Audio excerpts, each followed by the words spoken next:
여러분 반갑습니다. 이 영상을 접하시는 모든 분들에게 하나님의 위로와 사랑이 가득하시길 주의 이름으로 축원합니다. 자, 오늘은 어떤 신자가 지옥에 가게 되는가에 대하여 보충 설명을 드리도록 하겠습니다. 2탄입니다. 어떤 신자가 지옥에 가게 되는가. 보충 설명을 하는데 이 보충 설명을 예수님의 재림과 예수님의 재림할 때에 어린 양의 신부의 옷을 중심으로 해서 오늘 설명을 드려볼 테니까 끝까지 여러분 청취해 주시고 영상을 보시고 여러분이 이 땅 가운데 믿음 생활 하시는데 도움이 되시길 부탁을 드리겠습니다. 자, 그러면 본격적으로 오늘 하나님의 말씀을 같이 나누도록 하겠습니다. 여러분, 요한계시록 19장은 재림장입니다. 예수님의 재림과 더불어 같이 일어나는 한 사건이 있는데 그것이 뭐냐? 어린 양의 혼인잔치입니다. 그러니까 믿지 않는 불신자들에게는 심판이 되겠지만 예수 그리스도를 믿고 그리고 7년 대환란을 통과하여 믿음으로 승리한 하나님의 백성들에게는 이 재림은 결혼식 날과 같은 것입니다. 그래서 예수님의 재림과 어린 양의 혼인잔치에 참여하게 될 그 사람들 관계에 대하여 오늘 옷을 중심으로 설명을 드려보도록 하겠습니다. 여러분, 결혼식, 예수님의 재림이 어린 양 혼인잔치라고 말씀을 드렸는데 그러면 이 예수님의 재림이 언제인지 여러분 많이 궁금하실 것입니다. 자, 예수님의 재림은 과연 언제 일어날 것인가?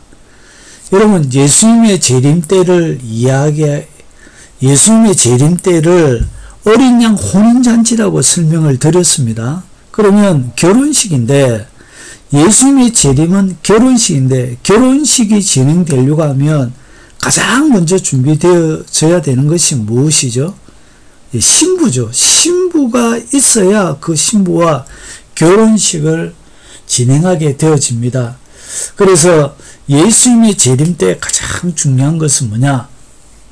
신부가 준비가 되어져야 예수님의 재림 때가 일어나게 되는 것이죠. 여러분, 결혼식의 가장 중요한 것은 신부가 준비되고 난 다음에 그 다음에 뭘 잡죠? 날짜를 잡죠. 날짜를 먼저 잡는 것 자체가 거짓입니다. 언제 온다! 이렇게 하면 그것은 옳지 않는 것이죠. 여러분, 때와 시한은 아버지만 아시는 것이죠. 그래서 날짜를 잡고 신부를 준비하는 일은 없습니다. 신부가 준비가 되면 그 다음에 자연스럽게 날짜가 잡히게 되는 것입니다. 자, 그러면 혼인기약이 이르게 된다는 얘기는 뭐냐? 요한계시록 19장 7절과 8절을 보면 우리가 즐거워하고, 왜 즐거워하죠? 결혼식 날이기 때문에 그렇습니다. 우리가 즐거워하고 기뻐하는데 어떻게 기뻐하냐? 크게 기뻐하고 그에게 영광을 돌릴세. 어린 양의 혼인 기약이 이르렀고, 이런 결혼식 하면 마을 축제가 되어지는 것이죠. 그래서 혼인 기약이 이르게 되어지면 뭐가 준비된다고요? 예, 아내가 준비되었다는 이야기입니다. 그래서 그의 아내가 자신을 준비하였으므로, 자, 아내가 준비가 되었다. 그 준비된 아내는 뭘 입죠? 예, 빛나고 깨끗한 세마포 옷. 여러분, 결혼식장에 들어가는 아내는 보통 뭘 입게 되냐? 웨딩 드레스를 입게 되어집니다. 아내가 입게 될 이 웨딩 드레스 이름이 뭐라고요? 빛나고 깨끗한 세마포 옷. 이것이 준비된 아내가 입게 되는 옷이 되겠습니다. 그에게 빛나고 깨끗한 세마포 옷을 입도록 허락하셨으니 이는 이 세마포 옷은 성도들의 옳은 행실이로다 하더라. 결국은 예수님의 재림의 때는 언제냐?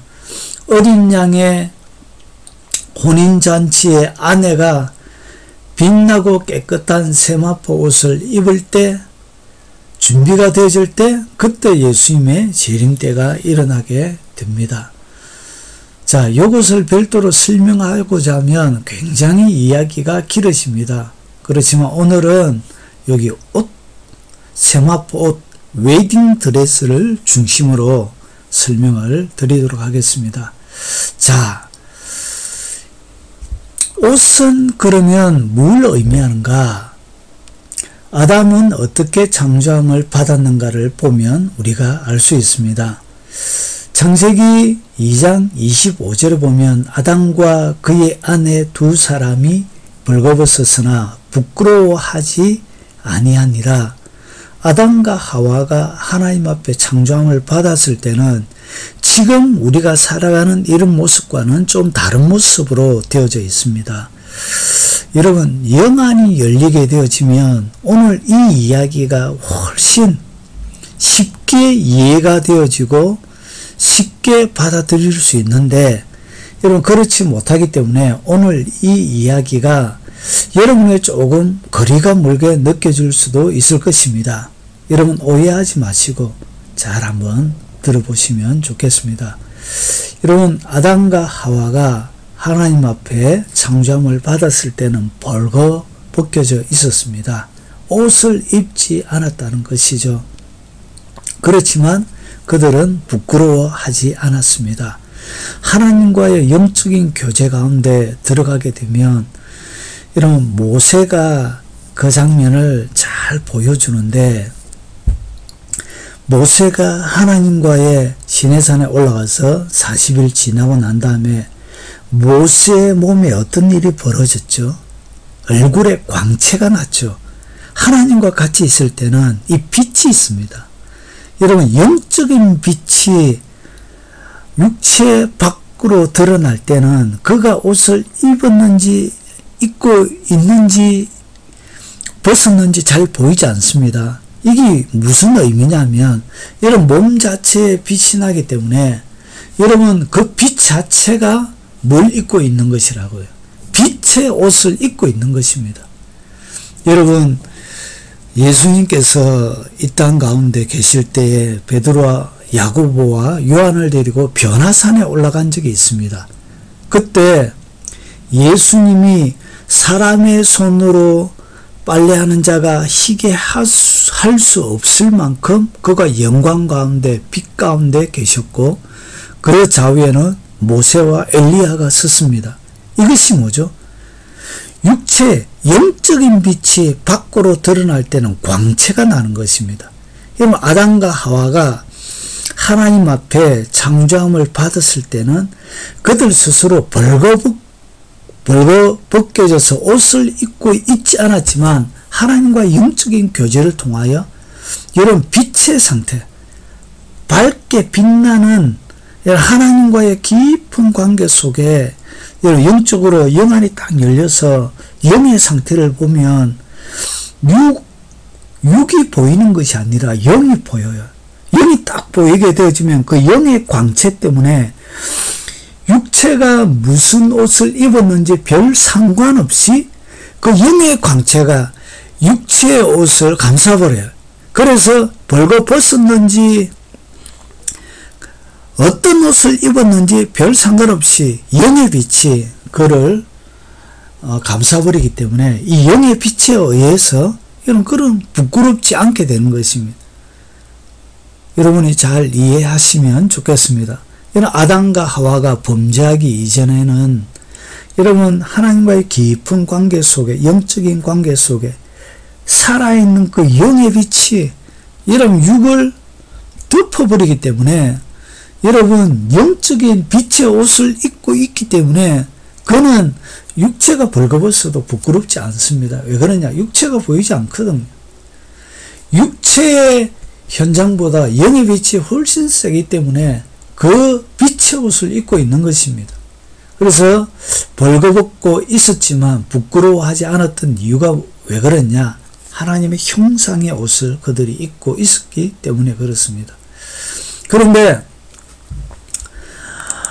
이것이 변화가 되어져요. 자, 아담이 죄를 짓고 나서는 어떤 변화가 생겼는지 한번 보겠습니다. 내가 동산에서 하나님의 소리를 듣고 내가 벗었으므로 두려워하여 숨었나이다. 왜 그들이 벗어서 두려워하여 숨었지요?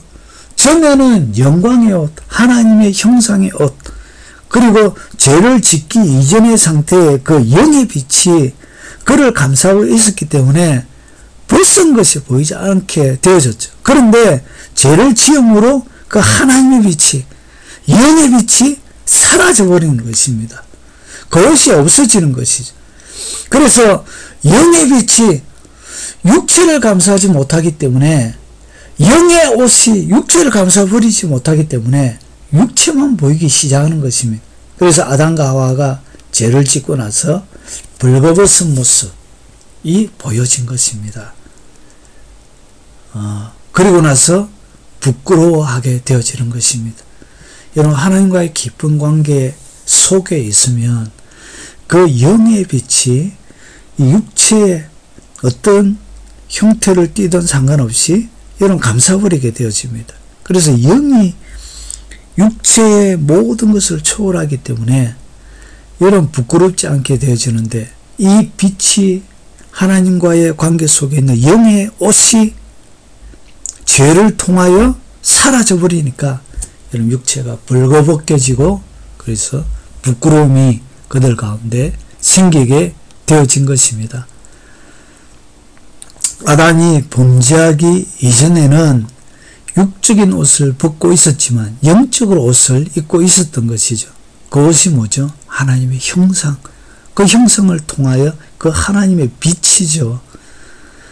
아담의 죄는 하나님의 형상을 벗겨버리고, 형상이 뭐죠? 아담이 창조함을 받았을 때 입고 있었던 영적인 옷입니다. 벗겨버리고 하나님 앞에서 숨게 되어졌죠.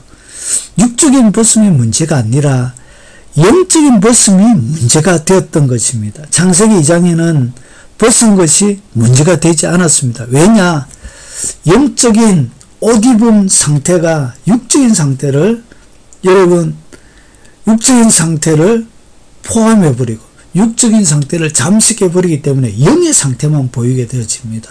그런데 창세기 3장에서는 문제가 되는 것이 뭐냐? 영적인 옷을 벗겨져 버리게 되는 것이죠. 그래서 허물과 죄로 죽었던 너희를 하나님이 살리게 돼.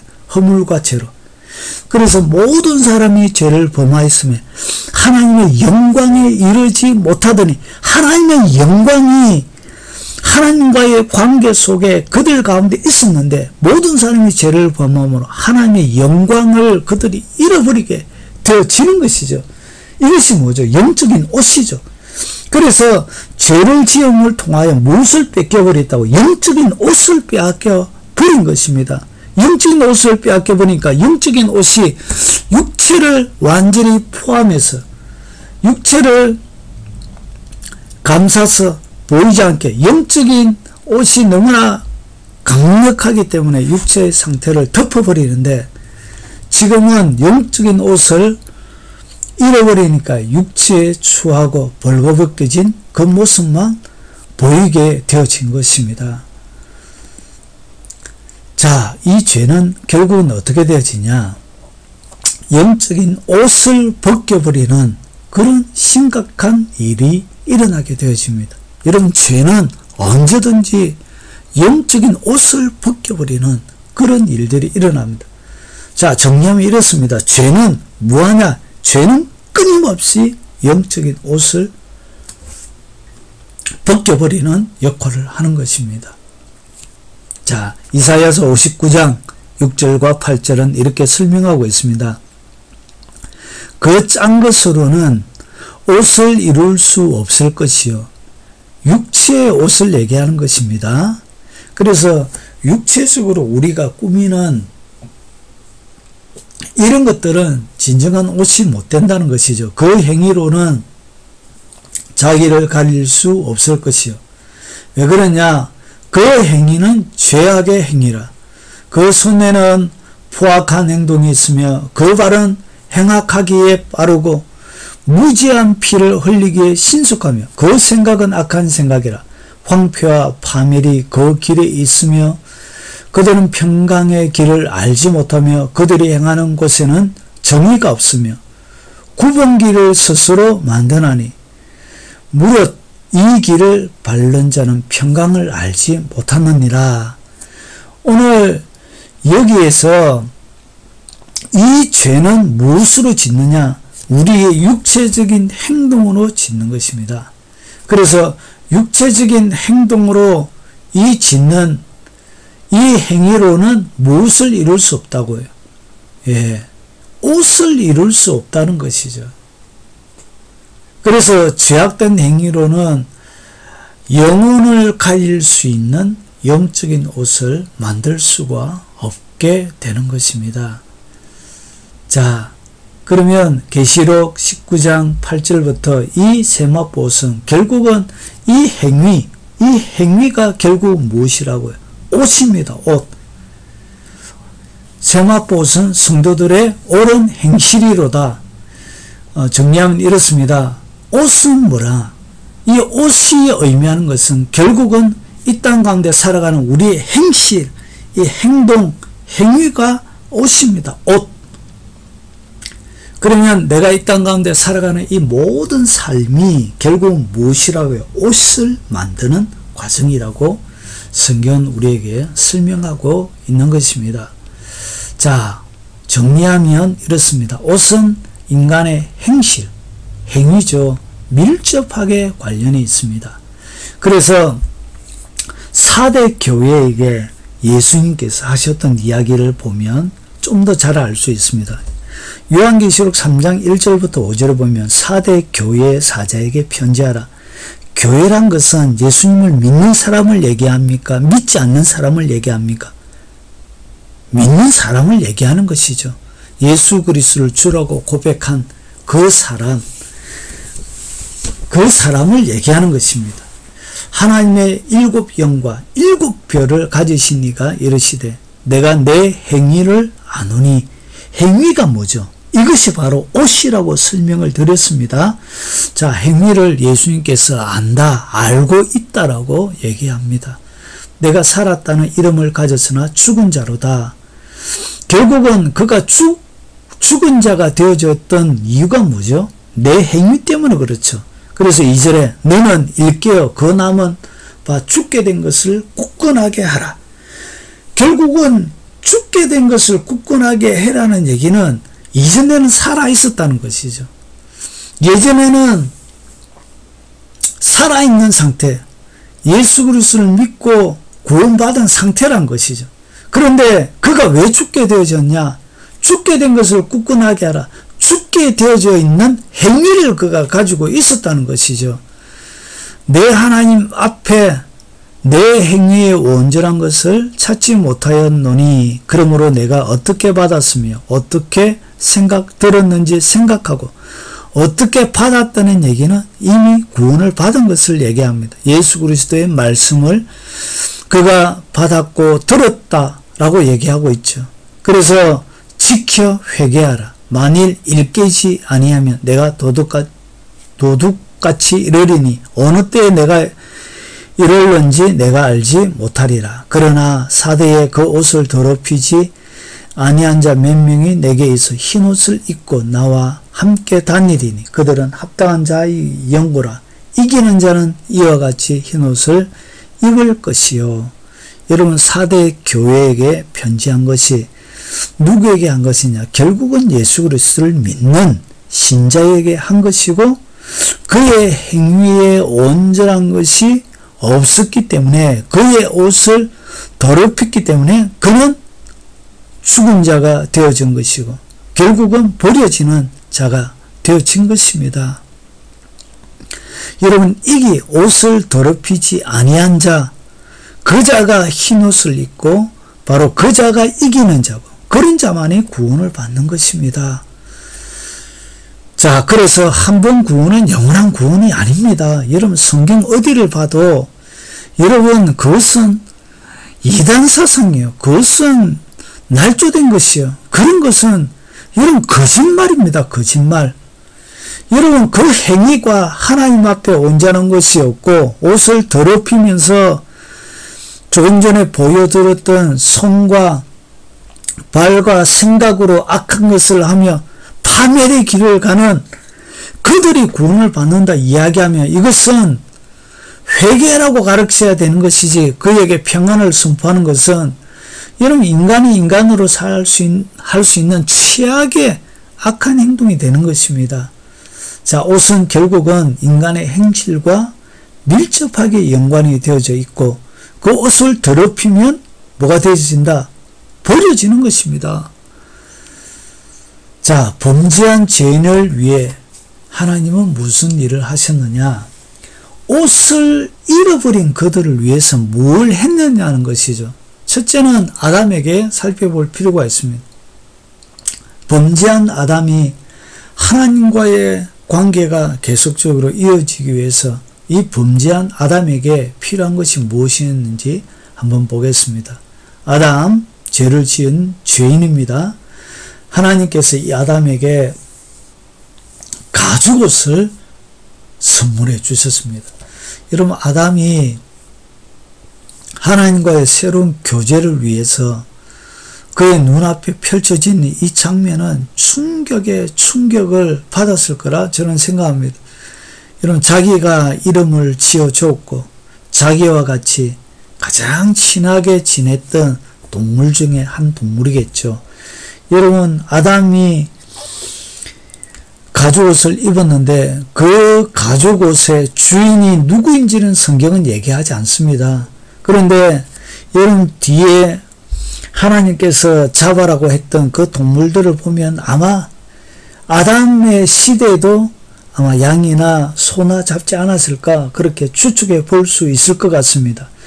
여러분, 아담이 이 가죽옷을 입게 되어질 때 가장 친했던 사랑스러웠던 그 동물이 그의 앞에 피를 흘리며 엄매 여러분 소리를 지르며 죽어가는 장면을 그가 보았을 것입니다. 한 번도 보지 못했던 피를 그가 보는 순간 엄청난 충격에 사로잡혔을 것입니다.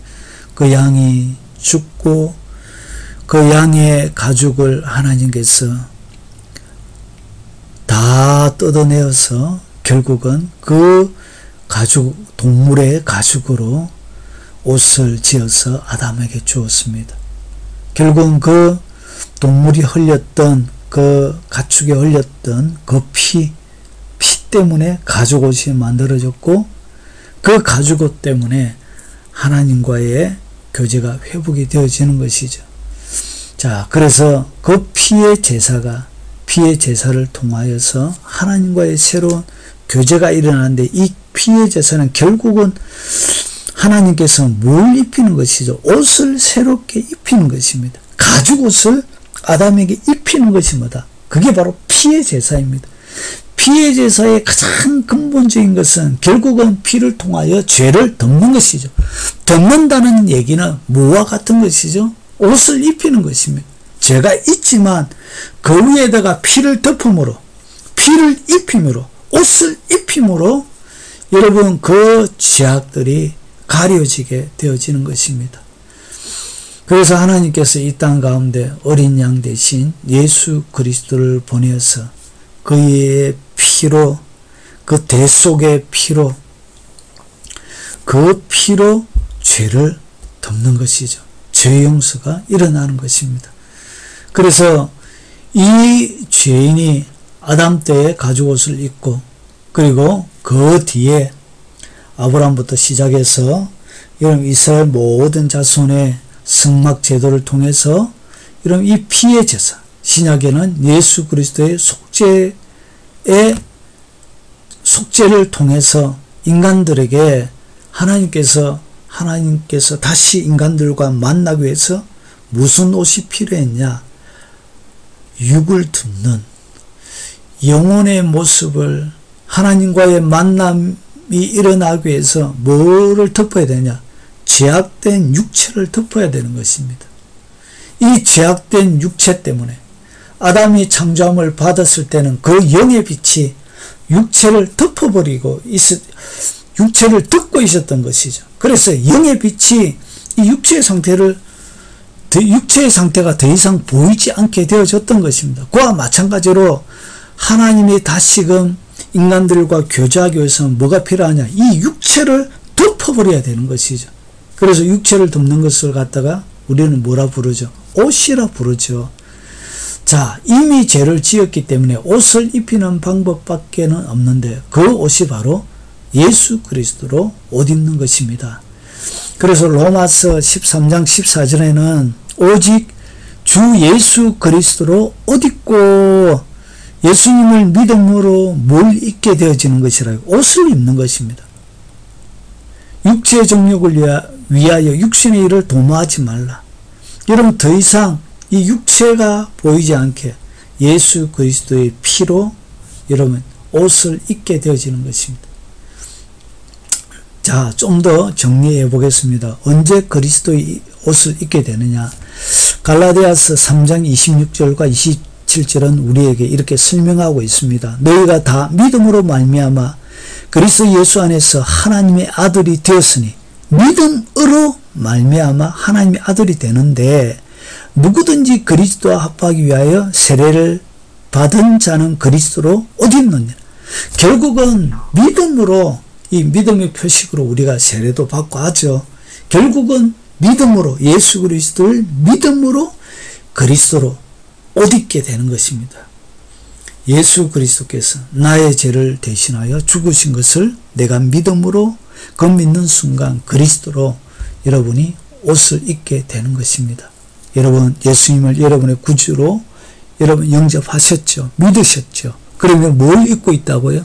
예, 그리스도로 그리스도의 옷을 입고 있는 것입니다. 성경은 그렇게 설명하고 있습니다. 자, 옷 입은 상태는 어떠합니까?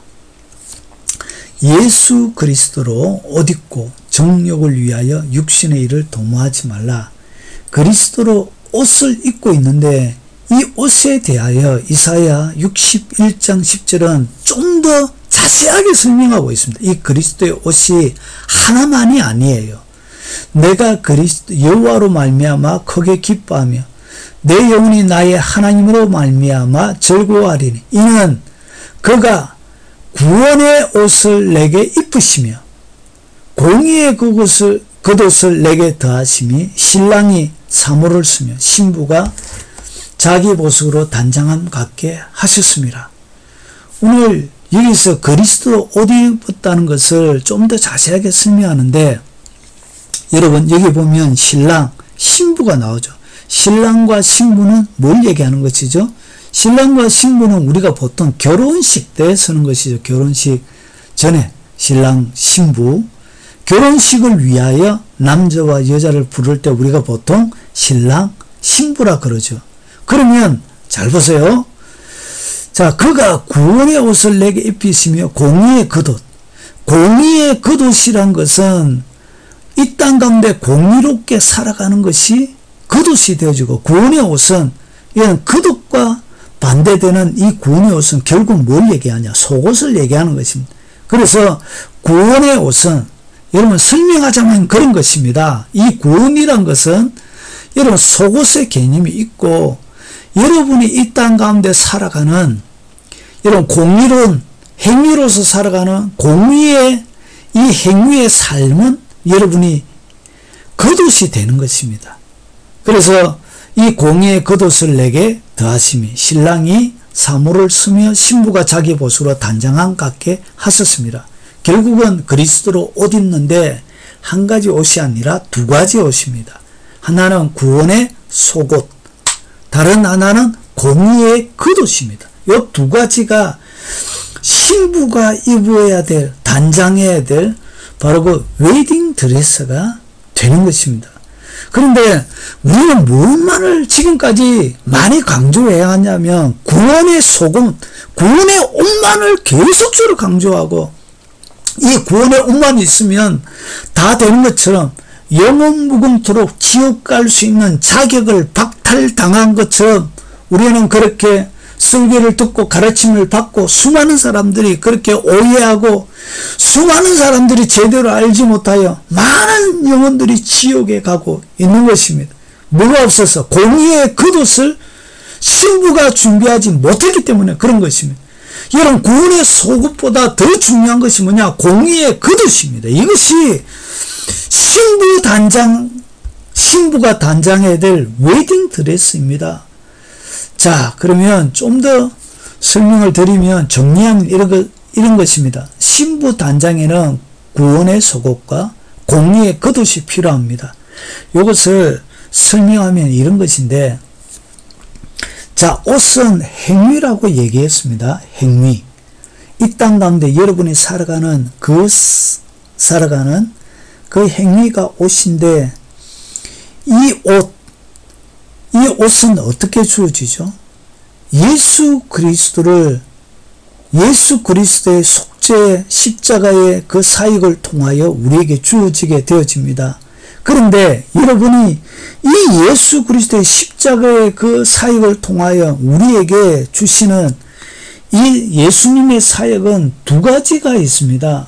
자, 옷은 예수님 자체가 옷인데, 이 예수님이 이 땅 가운데 오셔서 십자가에서 행하심으로 우리에게 두 가지의 죄를 용서합니다. 하나의 죄는 뭐냐면 원죄입니다. 또 하나의 죄는 자범죄입니다. 예수님의 이 죽으심, 이 예수님의 속죄는 여러분 속옷만 있는, 구원의 속옷만 있는 것이 아니라 공의의 겉옷도 있는 것입니다. 자, 그러면 이 원죄란 것은 누가 지은 것이죠? 아담이 지었죠.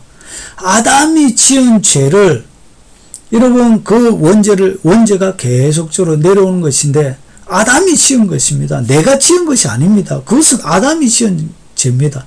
아담이 지은 죄를 나한테 요구하는 것은, 그것은 공의에 합당하지 않는 것이죠. 그래서 이 원죄란 것은 어떻게 되어지냐, 이렇게 됩니다. 원죄는 예수 그리스도를 믿음으로 여러분이 죄를 고백하지 않아도 됩니다. 왜냐? 여러분 지은 죄가 아니거든. 그래서 이 원죄는 예수님을 믿음으로 용서가 되는 것입니다. 근데 이 자범죄는 어떻게 되죠? 여러분이 회개해야 됩니다. 이 자범죄는 여러분 스스로 지은 죄이기 때문에 여러분이 회개해야 되는 것입니다. 그래서 원죄는 구원의 속옷이고 자범죄는 공의의 겉옷입니다.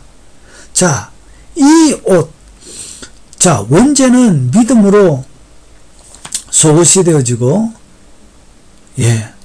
회개는 겉옷에 해당되어집니다. 자, 이 속옷은 구원의 속옷이죠. 그리고 이 겉옷은 공의의 겉옷이 되는 것입니다. 자, 이 구원은 어떻게? 믿음으로 주어지는 것이고, 그리고 자범죄는 여러분이 실제적으로 여러분이 하나님 앞에 죄 용서함을 받기 위하여 행위로 회개함으로 여러분의 행동의 삶을 통하여 주어지는 것입니다. 자, 이 예수 그리스도를 믿음으로 주시는 이 믿음에는 어떻게 되느냐? 여러분이 예수님을 믿는 순간 이 구원을 여러분이 받게 되는 것입니다. 이것은 행위와 상관이 없습니다. 자, 그런데 이 받는데, 그리고 여러분 자범죄는 여러분이 이 땅 가운데 행위로 여러분의 삶을 통하여 지켜내야 되는 것입니다. 그런데 이 구원의 예수 그리스도의 이 구원은 영원한 것입니다. 그런데 여기에 하나의 함정이 있습니다. 함정이라고 제가 표현하고 있는 이유는 왜 함정이냐? 여러분 하나만 알고 하나를 알지 못하기 때문에 여러분 이것이 함정이 될 수 있는 것입니다. 이 두 가지가 같이 알아야 되는 것인데, 자, 영원이란 것은 뭐냐면 하나님의 약속입니다. 약속. 네 하나님께서 아버지께서 부르신 자는 결단코 버림받지 아니라는 말씀이 성경에 여러 군데 있습니다. 여러분, 하나님의 선택한 사람은 영원 무궁토록 하나님이 버리지 않을 것이라고 하나님이 약속을 하셨습니다. 그런데 여기에 영원한 약속을 하셨음에도 불구하고 여기에는 뭐가 따라가냐? 예수님께서 조건을 붙여놨어요. 조건. 여러분, 요걸 얘기를 하는 거예요. 영원한 약속만 이야기하고 이 약속과 연결되어져 있는 하나의 조건, 이 조건을 다루지 않기 때문에 수많은 영혼들이 버림받게 되는 것입니다. 지옥에 가게 되는 것입니다. 이 조건이 뭐냐? 지키라입니다. 지키라. 이 영원한 약속을 하셨음에도 불구하고 영원 무궁토록 내 손에서 빼앗을 자가 없다라고 얘기하셨던 이 예수님의 이 영원한 약속, 이 약속에는 뭐가 붙어 있다고? 조건이 있습니다. 조건. 지키는 것. 하나님의 영원한 약속, 하나님의 말씀을 지키는 것이 거기에 조건으로 달려져 있는 것입니다. 자, 그러면 이것을 좀 더 설명을 드리면 이런 것입니다. 여러분, 출애굽기부터 성경 구절이 너무나 많이 있기 때문에 여러분 요 몇 개만 살펴보도록 하겠습니다. 출애굽기에 보면 19장 4절부터 8절입니다. 내가 애굽 사람에게 어떻게 행하였음과 내가 어떻게 독수리 날개로 너희를 업어 내게로 인도하였음을 너희가 보았느니라. 세계가 다 내게 속하였나니 너희가 내 말을 잘 듣고 내 언약을 지키면 너희는 모든 민족 중에서 내 소유가 되겠고 너희가 내게 대하여 제사장 나라가 되며 거룩한 백성이 되리라. 너는 이 말씀을 이스라엘 자손에게 전할지니라. 여러분, 여기에서 파란색을 잘 보세요. 너희는 모든 민족 중에서 내 소유가 되겠고 너희가 내게 대하여 제사장 나라가 되며 거룩한 백성이 되리라. 제사장 나라, 거룩한 백성. 여기는 하나님이 주셨던 영원한 약속입니다. 영원한 약속인데 이 앞에는 뭐가 있다고? 너희가 내 말을 잘 듣고 내 언약을 지키면, 여기는 하나님께서 약속을 주셨지만 앞에는 뭐가 있다? 조건이 있습니다. 내 말을 잘 듣고 내 언약을 지키면 이렇게 하겠다. 주님께서 이렇게 약속하신 것입니다. 모세가 내려와서 백성의 장로들을 불러 여호와께서 자기에게 명령하신 그 모든 말씀을 그들 앞에 진술하니 백성이 일제히 응답하여 이르되 여호와께서 명령하신 대로 우리가 다 행하리이다. 그리고 여러분, 예레미야를 보면 이렇습니다. 그런데 이렇게 이스라엘 백성들이 약속을 했음에도 불구하고 여러분, 예레미야는 남유다가 멸망할 때, 남유다가 586년에 멸망할 때 마지막 사역하던 그 선지자가 예레미야입니다. 여호와의 말씀이니라. 보라, 날이 이르리니 내가 이스라엘 집과 유다 집에 새 언약을 맺으리라. 이 언약은 내가 그들의 조상들의 손을 잡고 애굽 땅에서 인도하여 내던 날에 맺은 것과 같지 아니할 것은 내가 그들의 남편이 되었어도 그들이 내 언약을 깨뜨렸음이니라. 여호와의 말씀이니라.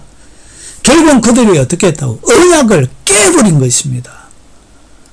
그래서 언약을 깨물을 통하여 결국은 하나님께서 얘기하셨던 제사장 나라, 거룩한 백성, 이는 하나님이 약속하셨던 하나님이 함께하는 그 백성, 그 백성이 어떻게 되냐?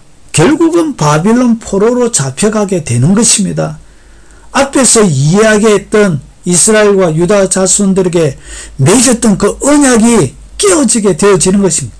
그러면 앞에 이야기했던 출애굽기나 예레미야는 구약이잖아. 예수님이 오셨기 때문에 구약과는 다르다. 이렇게 여러분이 오늘 저에게 반문할지도 모르겠습니다. 그러면 오늘 이것이 구약의 이야기만 해당이 되어지고 신약은 아니냐? 아닙니다. 신약도 똑같습니다. 여러분, 하나님은 어제나 오늘이나 똑같습니다. 마태복음 7장 2절을 보십시오. 나더러 주여 주여 하는 자마다 다 천국에 들어갈 것이 아니요 다만 하늘에 계신 내 아버지의 뜻대로 행하는 자라야 들어가리라. 예수님을 믿는 자가 들어간다라고 얘기하고 있는 것이 아니고 예수님께서 뭐라고 하죠? 주여 주여 하는 자. 주여 주여 하는 사람은 누구를 얘기합니까? 예수님을 믿는 사람입니까? 안 믿는 사람입니까? 주여는 물론 예수님을 믿으니까 예수님을 갖다가 주여라고 부르고 있는 것이죠. 그러면 예 주여 주여 하는 예수님을 믿은 사람이 아니라 다만 하늘에 계신 내 아버지의 뜻대로 행하는 자라야 들어가리라. 결국은 행하지 않으면 뭐 하지 않는다고요? 못 들어간다는 얘기죠. 여러분, 하나님의 영원한 약속을 주셨습니다. 그것은 하나님의 약속입니다. 그런데 그 약속에는 뭐가 있냐? 조건이 있는 것입니다. 조건. 그 조건은 뭐냐? 하늘에 계신 내 아버지의 뜻대로 행하는 자라는 조건이 들어가 있습니다. 그래야 들어가게 되는 겁니다. 마태복음 7장 23절과 24절에 그때 내가 그들에게 밝히 말하되 내가 너희를 도무지 알지 못하리니 불법을 행하는 자들아 내게서 떠나가라. 그러므로 누구든지 나의 이 말을 듣고 행하는 자는 그 집을 반석 위에 지은 지혜로운 사람과 사람 같으리니. 결국은 불법을 행하는 자들은 하나님께서 어떻게 한다고요? 예, 주님이 갖다 버린다는 것이죠. 떠나가라는 것이죠. 주님의 이 말을 듣고 행하는 자가 반석 위에 집을 지은 지혜로운 자가 된다는 것이죠. 여러분, 무조건 예수 그리스도를 주라고 고백했다고 해서 되는 게 아니라는 것이죠. 성경은 그렇게 얘기하는 데가 없어요. 이상하게도 한국 교회는 왜 그런지 모르겠는데, 여러분, 사실은 그냥 거짓 복음을 전하면 목사들이 편합니다. 그 사람들을 책망할 필요가 없고 그들이 어떻게 살든 죄악을 지적하는 것이 그렇게 쉽습니까? 그것이 편한 일이 아니에요. 그래서 그냥 구원에 대한 이야기만 하고 진짜 그의 영혼에게 필요한 이야기는 불편하기 때문에 안 하는 것입니다. 그리고 하나님의 성도들이 그 얘기를 좋아하지 않기 때문에 그렇게 정직하게 이야기하는 설교자들을 핍박하기 때문에 이런 안 하는 것입니다. 여러분, 진리를 진리대로 정하니까 핍박받더라고요. 저도 목회자잖아요. 목회자가 제가 사역을 하면서 정직하게 전하는 설교자들이 가끔씩 가다가 있었습니다. 여러분, 제가 하는 이야기를 잘 한번 들어보세요. 많이 썼던 것이 아니고 아주 가끔씩 있습니다. 가끔씩. 진짜 가뭄에 콩나듯 이런 설교자를 만나기가 쉽지 않았습니다. 가끔씩 있었는데 이런 성도, 이런 사역자들은 대부분이 성도들에게 욕뒀더라고요. 마치 거짓 선지자가 옛날에 사랑받고 인정받았던 것처럼 참 선지자들은, 여러분, 예레미야가 이스라엘 백성들이 멸망한다고 하니까 여러분, 예레미야를 어떻게 했죠? 웅덩이에 빠뜨리고 여러분 모욕하고 침뱉고 뺨 때리고 굶기고 여러분 핍박하고 그랬던 것처럼 꼭 이 세대가 그런 세대라는 것이죠. 그래서 불법을 행하는 수많은 그리스도인들에게 지옥 가고 있는데도 그들이 주님이 떠나가더라고 이야기할 대상임에도 불구하고 정직하게 이 이야기를 안 하는 것입니다. 여러분, 행하는 자라여 들어가고 나의 이 말을 듣고 행하는 자가 지혜로운 자고 반석 위에 그의 집을 세우게 되는 것을 여러분 기억하셔야 됩니다. 요한복음 14장 15절에 너희가 나를 사랑하면 나의 계명을 지키라. 여러분, 그들이 믿었다고 해서 주님이 이렇게 한 번도 그의 믿음을 인정한 적이 없어요. 신약 성경을 자세히 보세요. 여러분, 요한복음 14장 15절 누가 한 말이죠? 예수님이 직접 하신 얘기입니다. 너희가 나를 사랑하면 나의 계명을 지키라. 믿으라 얘기하지 않고 지키라. 계명을 지키라. 이렇게 주님이 요구하고 있더란 것이, 이것이 뭐라고요? 이것이 영원한 약속을 자기의 것으로 만드는 방식이란 것이죠. 이것이 조건인 것입니다. 주님은 한 번도 믿으라 얘기하지 않고 지키라 얘기하고 있다는데 여러분 눈여겨보셔야 됩니다. 우리는 그냥 사형리로 영접하시겠습니까? 그래서 영접기도 끝나면 그가 구원을 받은 것처럼 거짓으로 이야기하고 있습니다. 성경은 그렇게 얘기하지 않고 예수님은 그렇게 말씀하지 않고 지키라 얘기하고 있다는 것이에요.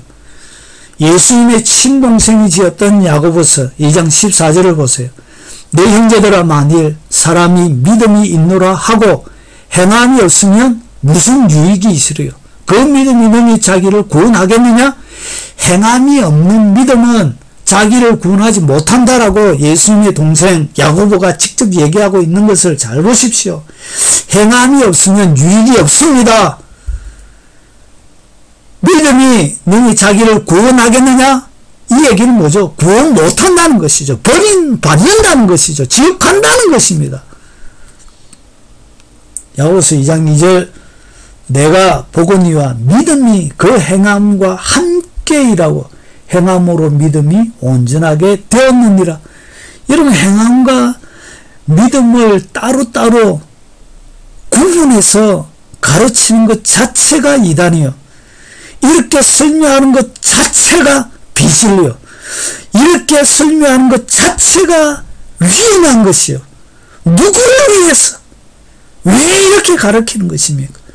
여러분, 믿음과 행함은 반드시 동전처럼 악과 D가 반드시 같이 가야 되는 것입니다. 여러분, 이것이 예수님께서 예수님의 동생 야고보가 우리에게 가르쳐주고 있는 것입니다.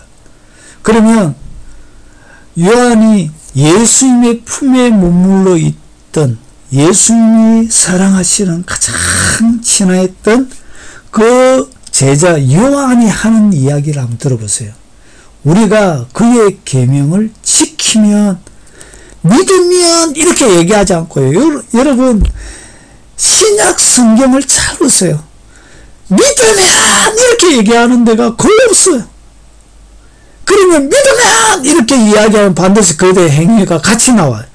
그래서 하나님의 복음을 항상 어떻게 예수님의 말씀을 계명을 지키면 이렇게 나옵니다. 지키면 이로써 우리가 그를 아는 줄 알 것이요. 그를 아누라고 그의 계명을 지키지 아니하는 자는 거짓말하는 자를 진리가 그 속에 있지 아니하되 누구든지 그의 말씀을 지키는 자는 하나님의 사랑이 참으로 그 속에서 온전하게 되었나니 이로써 우리가 그의 안에 있는 줄을 아노라. 결국은 요한도 뭐라고 얘기하죠? 지키는 자 이렇게 이야기합니다. 여러분, 믿는 자 이렇게 얘기하지 않고 요한도 지키는 자 이렇게 이야기하고 있다는데 여러분의 눈을 고정하기 바랍니다. 여러분의 시선을 고정하기 바랍니다. 여러분의 영혼을 위하여 여러분이 자세히 보기 바랍니다. 그의 말씀을 지키는 자, 계명을 지키는 자. 바울이 지었던 로마서를 잘 보세요.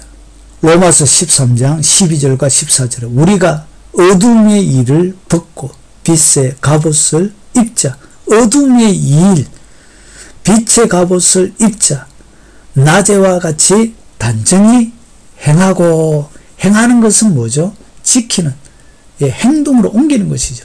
방탕하거나 술 취하지 말며 음란하거나 호색하지 말며 다투거나 시기하지 말고 오직 주 예수 그리스도로 옷 입고 정욕을 위하여 육신의 일을 도모하지 말자. 어둠의 일을 벗으라는 것이죠. 어둠의 일을 벗으라는 얘기는 뭐냐? 지키라는 것이죠. 하나님의 말씀을 지키는 것을 갖다가 빛의 갑옷을 입는 것이죠. 여러분, 이것은 영적으로 실제로 그런 것입니다. 하나님의 말씀을 잘 지키는 그런 사람들이 영적인 눈이 열려져서 보면 빛이 나요. 육체의 빛이 아닌 영혼의 빛이 나요. 그래서 빛의 갑옷을 입자라고 얘기하는 이 말씀은 말씀 그대로입니다. 모세에게 하나님의 친근함이 머물러 있고 하나님과 깊은 관계 속에 있던 모세에게 빛이 났던 것처럼 그 영혼의 빛이 육체를 뚫고 나왔던 것처럼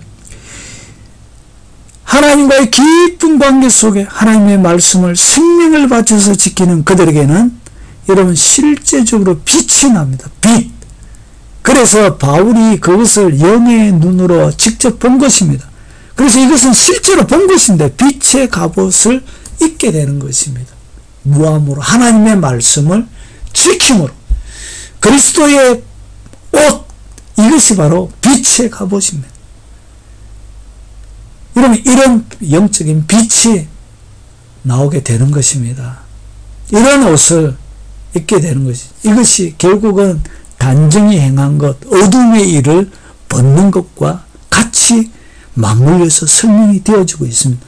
어둠의 일을 벗고 낮에 같이 단정히 행하는 것은 무엇을 하는 것이죠? 행동으로 옮기는 것이죠. 하나님의 말씀을 지키는 것을 갖다가 어둠의 일을 벗는 것, 낮에 같이 단정히 행하는 것, 이렇게 설명하고 있는 것입니다. 골로새서, 바울이 지었던 골로새서 3장에도 이렇게 설명합니다. 너희가 서로 거짓말을 하지 말라. 옛사람과 그 행위를 벗어버리고 새 사람을 입었으니 이는 자기를 창조하신 이의 형상을 따라 지식에까지 새롭게 하심을 입은 자니라. 그러므로 너희는 하나님의 택하사 거룩하고 사랑받는 자처럼, 여러분, 거룩하고 사랑받는 자에게 나타나는 현상이 뭐냐? 그게 바로 긍휼입니다. 긍휼. 자비와 겸손과 온유와 오래 참음을 옷 입고, 결국은 여기서 여러분 잘 보면 행위는 무엇이라 얘기했죠? 옷이라 얘기했죠. 결국은 여러분 오늘 여기서 이야기하는 여러분이 입어야 되는 영적인 옷이 뭐냐? 이런 긍휼이 뭐라고요? 긍휼, 자비, 겸손, 온유, 오래 참음을 옷 입고, 결국은 긍휼이 뭐냐? 영혼의 옷입니다. 옷. 여러분이 거룩하고 사랑받는 자가 입어야 될 옷이 뭐냐? 그게 바로 긍휼의 옷입니다. 긍휼의 옷. 거룩한 자, 거룩한 깨끗하고 빛나고 깨끗한 세마포 옷이 뭐냐? 빛이 납니다. 여러분, 거룩하면 빛이 납니다. 빛.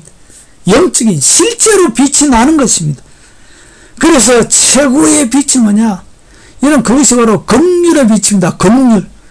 불쌍히 여기는 것. 여러분, 예수님의 기적 전에 반드시 마가복음을 보면 같이 따라 나는 단어 하나가 있습니다. 그것이 뭐냐?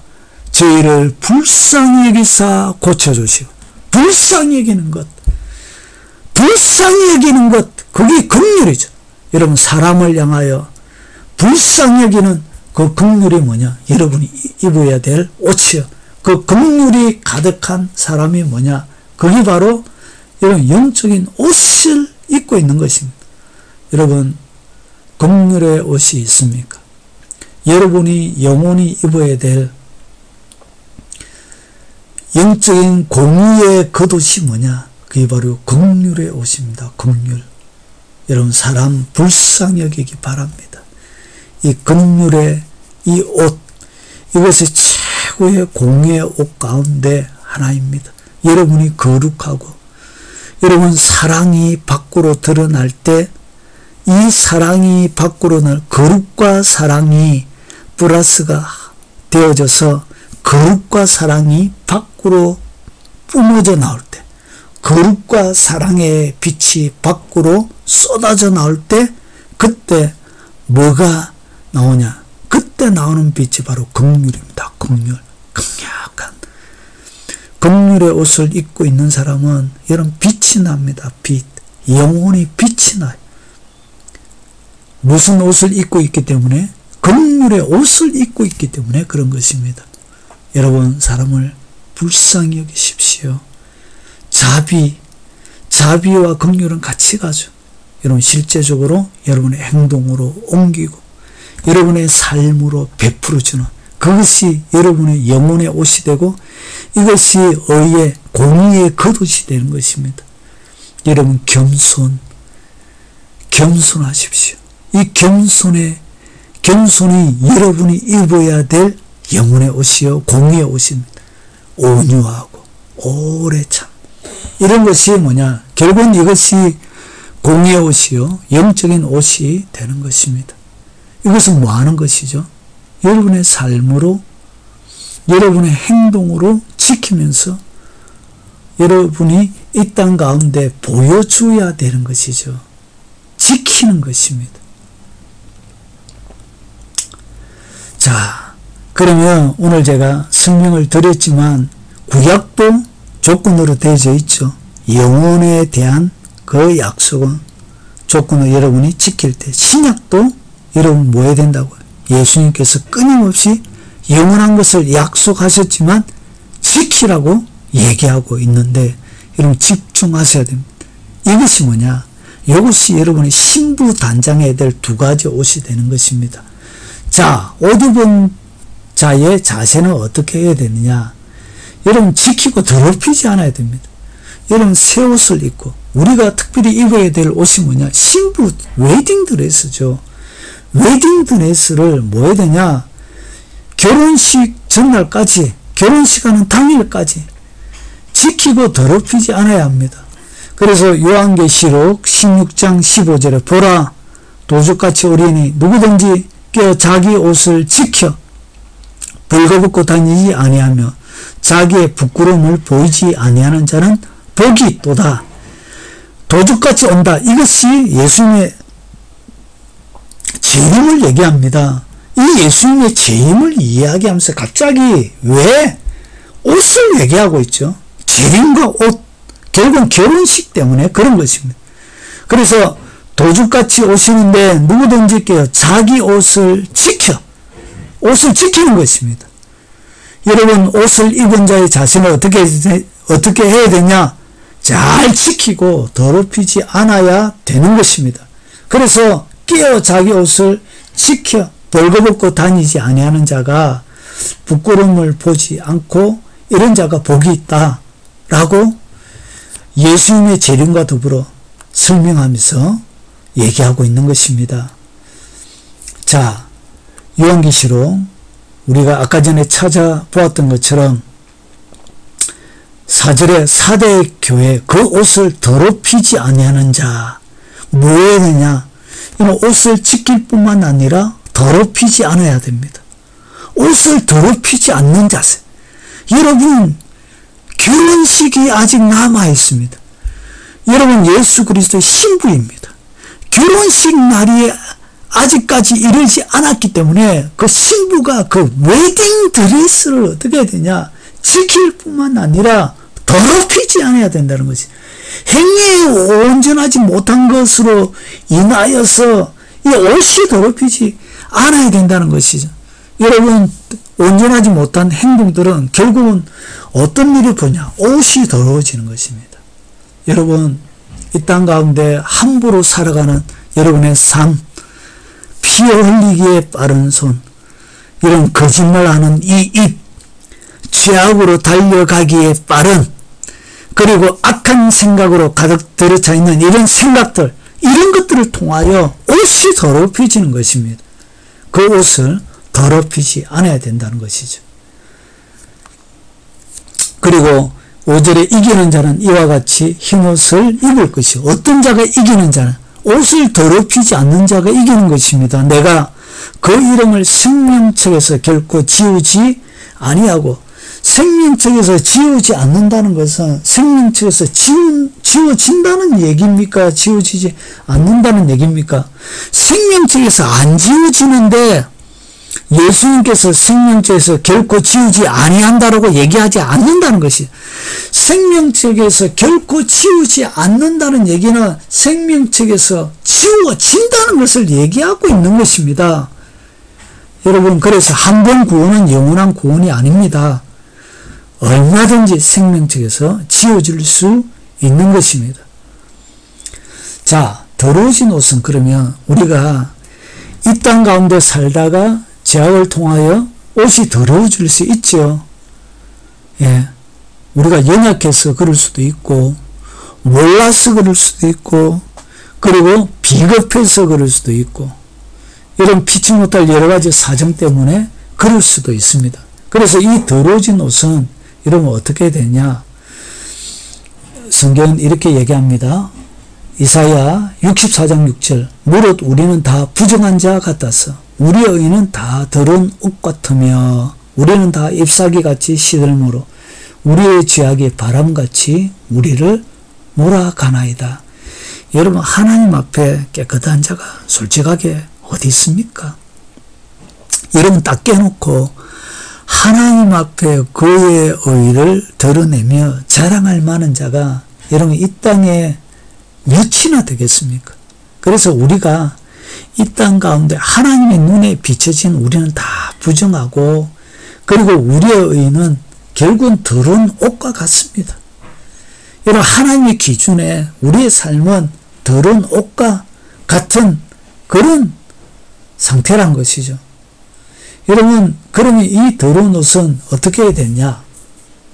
계시록 22장 14절에 자기 두루마리를 빠는 자들은 복이 있으니 두루마리를 어떻게 해야 되냐? 뭐 해야 되냐? 빨아야 된다는 것이죠. 더러워진 옷은 빨아야 되는 것입니다. 그래서 빠는 자들은 복이 있대요. 그들이 생명나무에 나아가며 문들을 통하여 성에 들어갈 권세를 받으려 함이로다. 여러분 생명나무에 나아가고 문들을 통하여 성에 들어가기 위해서는 뭘 빨아야 되나? 두루마리를 빨아야 된다는 것이죠. 더러운 옷 입고 하나님의 생명책에 여러분의 하나님의 성에 들어갈 권세가 없다는 것이죠. 자 어떻게 빠느냐? 계시록 7장 13절과 14절은 이렇게 우리가 설명하고 있습니다. 장로 중 하나가 응답하여 나에게 이르되 흰옷 입은 자들이 누구며 또 어디서 왔느냐? 내가 말하기를 내 주여 당신이 아시나이다 하니 그가 나에게 이르되 이는 큰 환난에서 나오는 자들인데 어린 양의 피에 그 옷을 씻어 희게 하였느니라. 여러분 희게 하기 위해서는 여러분 흰옷을 여러분이 세탁하려고 하면 뭐가 필요하죠? 여러분 더러워진 흰옷을 세탁하기 위해서는 세제가 필요하죠. 그 세제, 좋은 세제를 쓰면 깨끗하게 희게 되어지죠. 그와 마찬가지로 영혼에 더럽혀진 이 옷에도 뭐가 필요하냐? 세제가 필요한 것입니다. 세제.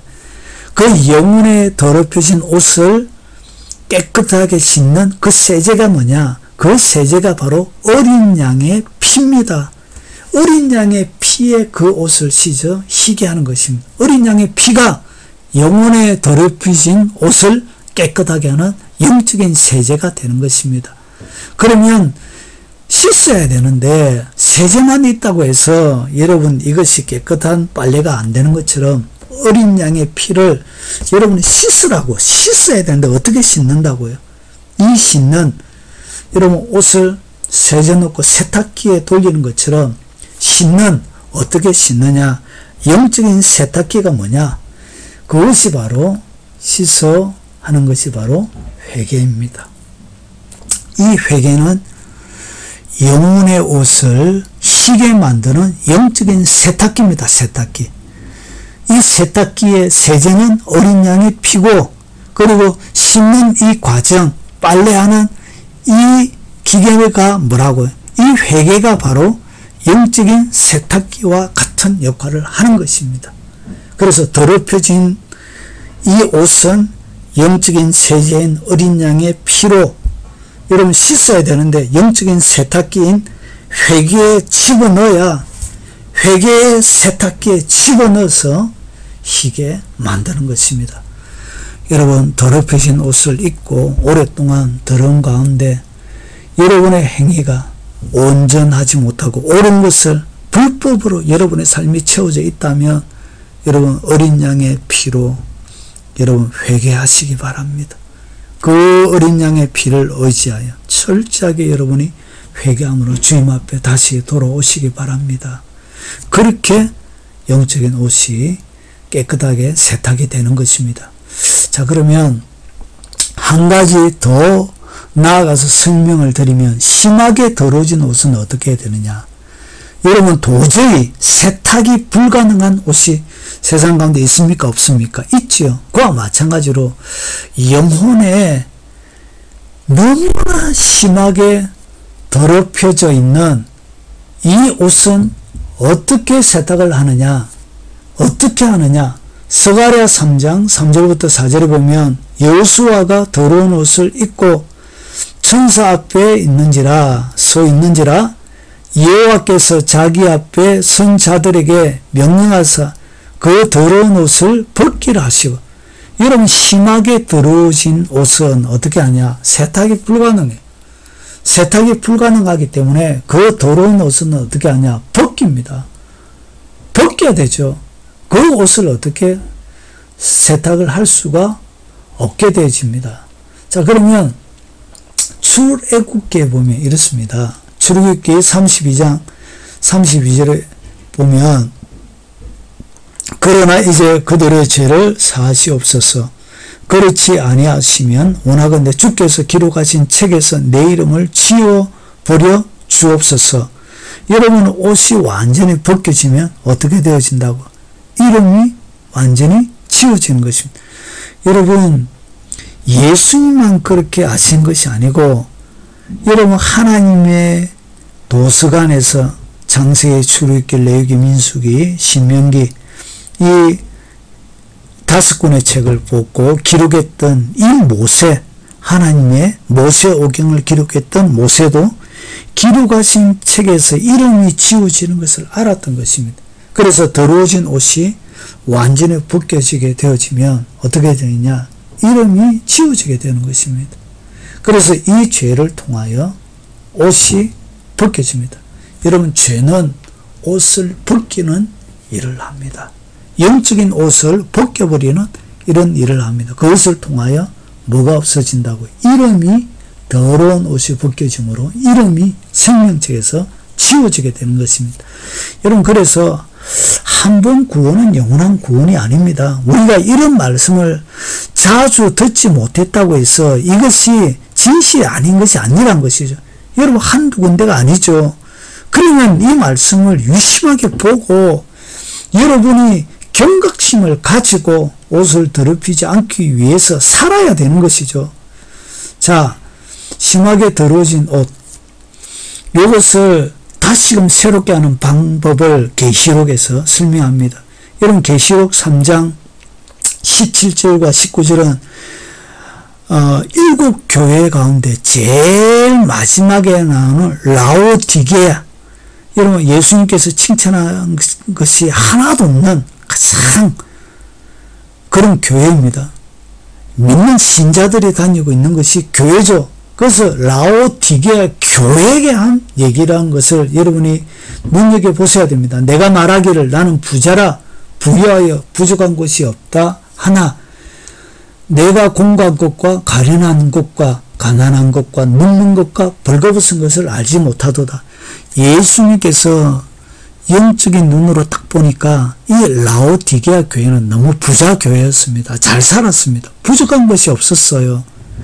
여러분, 그래서 어떻게 했냐? 영적으로 그가 몸부림치면서 핍박도 많이 없고 그래서 살아가야 될 이유가 없었던 것이죠. 그래서 편안한 그런 삶을 살았던 부유한 교회였습니다. 그런데 예수님께서 딱 보니까 영적으로 그들이 공고하고 가련하고 가난하고 눈멀고 그리고 특별히 벌거벗겨져 있다는 것을 이들은 몰랐습니다.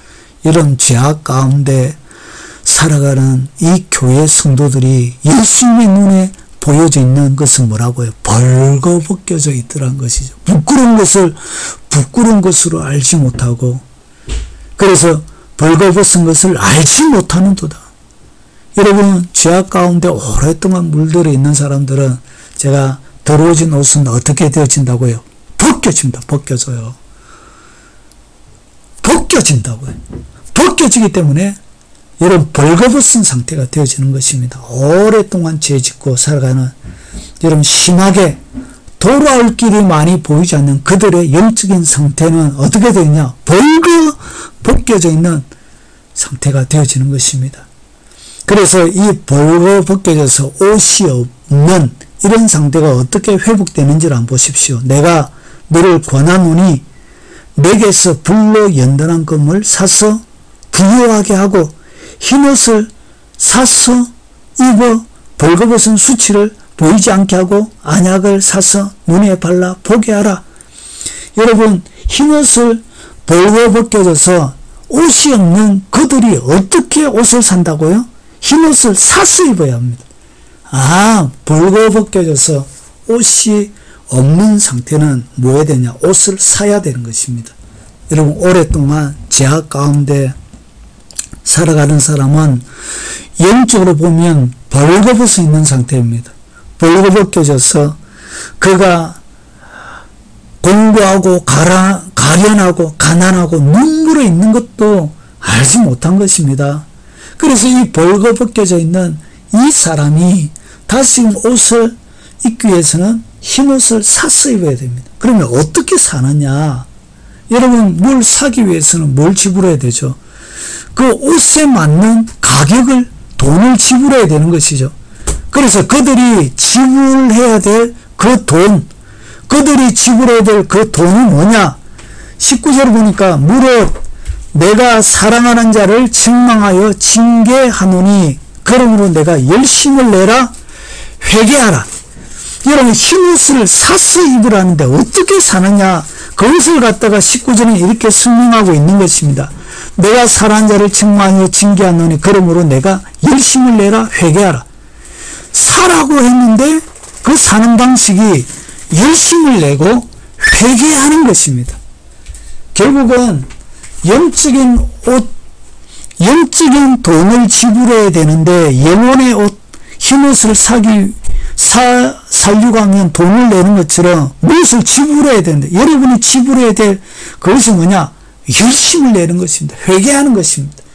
결국은 빼앗겨버리고 벗겨져 버리고 완전히 벌거숭이처럼 되어져 있는 여러분의 상태에 영혼의 옷을 어떻게 사느냐? 열심을 내는 것입니다. 회개하는 것입니다. 결국은 열심이 영적인 돈이고 회개가 영적인 돈이 되는 것입니다. 이 회개는 영적인 돈입니다.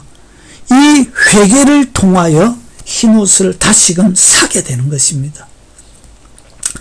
자, 심하게 더러워져 있는, 빼앗겨버린, 발가벗겨져 있는 이 상태, 정리하면 이런 것이죠. 처음의 옷은 하나님께서 그냥 주지만 두 번째 옷은 여러분이 사서 입어야 됩니다.